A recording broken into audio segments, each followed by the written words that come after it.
Hello there and welcome to my channel Novice Modelling in the Midlife Crisis. My name is Andy and I'm the Novice Modeller, and today we're doing What's in the Box kit review number 353. If you haven't seen the other 352, where the hell were you? And today we're going to be having a look at this rather interesting and hard to find diorama with farm wall by Miniart, kit number 36033, which is a 1/35 scale, which shortly we're going to start building as my first diorama and first go at one of these Miniart kits, because I've got a whole stack of them lingering in the kit building cupboard, so we need to get one of them done. So anyway, if you're not familiar with these, they're kind of interesting and, like I've said, kind of hard to find. We'll go through the history of it first and then we'll have a look at the actual parts. This kit was originally released in 2009. So this one is 36033 diorama with farm wall. There's actually two other variants of this that were produced at the same time. 3604 farm gate with base, which is essentially, well, this piece here, so it's kind of cut off at this join. And also 36035 wall with base, which is this side. Price wise, these aren't cheap to find. I actually bought this in April of this year and I paid £46.76 with the postage. Ouch. But they do come up every now and again. I did observe two of them selling very recently on the 2nd and the 6th of November. One went for around about £50 with the postage and another went for around about £54 with the postage. So based on those prices, it seems like I got a pretty good deal out of it. Recently, in the past, I think it was in September, the farm wall with gate, so that piece there, one of those went for about £26 plus postage. So they do turn up, but not very often.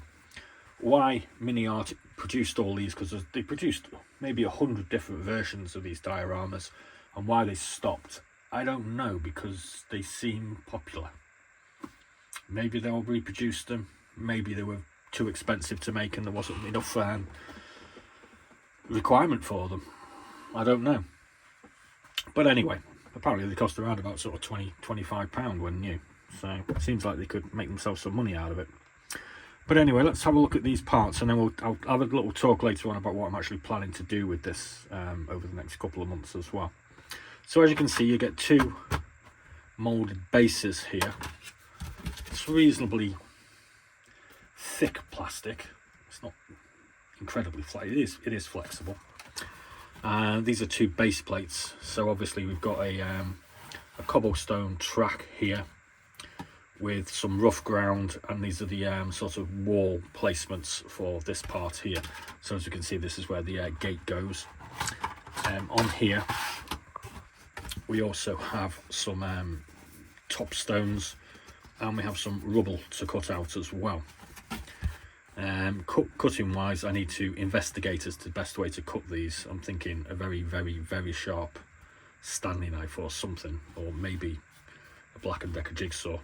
I should have got that out. Secondly, we get this other base plate here, which again is cobblestones, and you can see the foundations imprint for the wall, and you get a couple more rubble bits to do. There's a load of rubble strewn haphazardly across the place because obviously there's been a bit of a fight in the locale.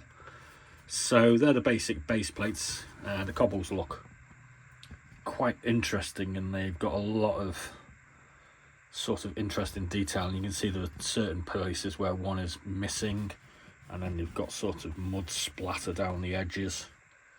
This here, I mean, I'm assuming you'd probably paint that brown and then add a load of grass tufts to it as well.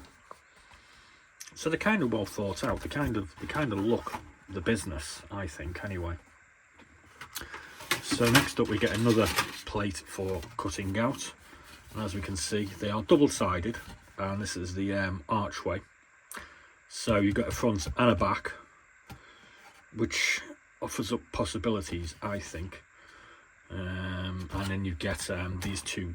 There's two side pieces to the wall here. I've no idea what this piece is. I don't really see it anywhere on the picture, but maybe the instructions will tell us. And then we get this is the reverse of this wall, so that's on the other side, and we've got two other, one small side panel and one large side panel. I'm not exactly certain where they go. Should have done the revision, but again, they look nice. You can see the background, the under the plaster stonework, which is really nicely detailed. The plaster has a sort of mottled effect to it, so it's not totally smooth, so it sort of looks like proper render plaster, whatever you want to call it. And again, these have the top stones on them as well. And then we get our another piece, which, as we can see, we get both sides of this section of the wall here, so this ends around about here, and this is our little gateway. Again, interestingly detailed, and they are different on both sides, so they do have different sort of features, which is pretty cool. On all the other sides, I mean, as for sticking together, we can see that these are sort of mitered, so as they join together like so. So this should be quite sturdy, I would have thought. We get a couple of regular type sprues. These are obviously the doors, double-sided again. Need a little bit of sanding down. You can see some texture to the wood panels there as well, which is quite nice. You can see the sort of studs or nails or rivets or whatever you want to call them. This obviously has a doorway which goes into it, and they all come with quite sturdy looking hinges to go up the sides of all the doors. But there's not that much. I've got a couple of handles as well, but there's not that many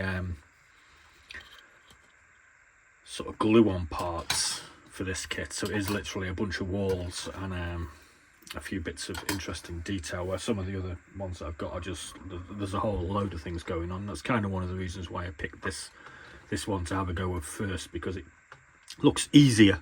Oh, did I actually say that? Oh, Jesus. Right, so instructions wise, as we can see, it's telling us to put our two sections of wall together here, two sections of wall together. So I'm thinking of some sort of strong bonding agent like CA UK Black is probably maybe a bit better, but you could probably use regular sort of Tamiya cement, I would have thought. Then we're doing the archway. Now it's showing us how to construct our doors, and then we put our glued together sections of wall in place, and as so it's all sectional, so it should all go together quite tidily, you would have thought. I think it's just the cutting out is a little bit daunting, obviously, but I'm sure Black & Decker jigsaw and some sanding paper shouldn't be too much of a problem. And then obviously you can see the two separate base plates are then joined together, so they are the two separate kits that you can actually buy. So that one there is the or you could actually buy, that one there is the 306-34, and that one there is the 306-35.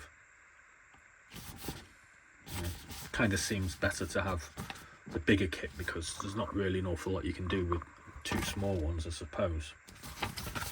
So anyway, in a couple of weeks time, when we've got this sort of halfway together, my plan for this is to introduce a field kitchen to it. And as per normal, what I'm going to do with this is I'm going to do a you choose my next build, and let you guys select the theme, if you like. So I mean, obviously you can do the German field küche by Tamiya, which would look quite nice either on here or on here, I should think, fitting quite well. Or obviously you can do the more recent release by ICM, a US field stove with cooks. So you kind of put that up against a wall somewhere, I would have thought. Or we could have it in the Soviet sphere of influence with the Soviet field kitchen KP42 by Miniart. Or this is this sort of what if one. I mean, obviously fine molds, well, maybe not so obviously, fine molds also do a Japanese field kitchen as well. But I mean, obviously this is kind of a European farm mold, but there was a lot of Europeans in Southeast Asia, so they would have taken their architecture with them for plantations and whatnot. So I don't really see any reason why we couldn't assume that something similar to this wouldn't be in Southeast Asia when the Japanese took over. And potentially, because obviously you've kind of got a good decent amount of space here, I'll probably introduce a vehicle into it as well, so maybe something like this Master Box, Where Are the Damn Roads? This is a Mercedes Kubelwagen, because a Kubelwagen is a vehicle with bucket seats, it seems. I learned that a while ago. It's not just a Volkswagen type. Or we may introduce this Dragon quarter-ton 4x4 up-armoured Jeep, because that's kind of interesting. If we went the American way, or if we went the Russian way, we could do a Soviet command car with crew. Maybe not with the Soviet lady. Or if we went the Japanese way, we could do our Kurigane 4x4 by fine moulds and keep it a fine moulds sort of thing. I mean, the other thing that I'm sort of half thinking about this as well is, because these are double-sided, I got this off someone else off eBay, because someone off eBay was selling part diorama kits by Miniart, and they seem to be just the innards of houses. So what they'd obviously done is they just used the front parts and done a sort of, I don't know, a long street or something, and all the innards were sort of spare, and they tried selling them on eBay, and they did. So I'm kind of assuming that maybe if we sort of turn this around, because I've got a double-sided piece here, that one goes along that side. I'm thinking, well, if I didn't use the back side of it, I could put it there instead. And then I got this whole other expanse here that I could do sort of a plaster mould sort of re-representation of this, and then cover it in grass tufts, obviously. And you probably wouldn't be able to tell the difference. And then it would give us a lot more space to play with for, you know, extra vehicles and figures. So, and again, you know, if I could figure out a way to extend it this way, I could add the back side of that wall onto here, you know, and sort of extend it that way as well. Sort of, you know, sort of like, I don't know, it's hard to say. But, you know, you could actually make a bigger one if I could find a way how to sort of replicate this cobblestone effect. But, I mean, I think making it that big, utilising, I think that, is it that wall? That wall maybe there. Should be quite doable, because that is just rough ground. So, I mean, if anyone's got any thoughts on how I might achieve that, answers on a postcard, please, because I would be quite interested.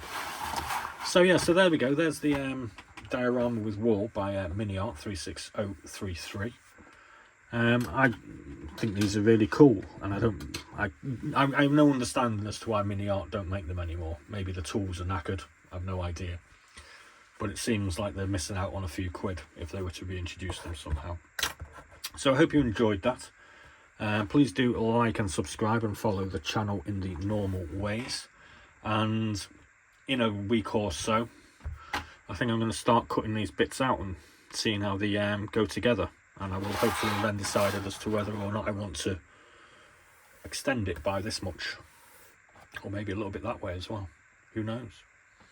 So thanks for watching. Please do like and subscribe. And as always, be seeing you.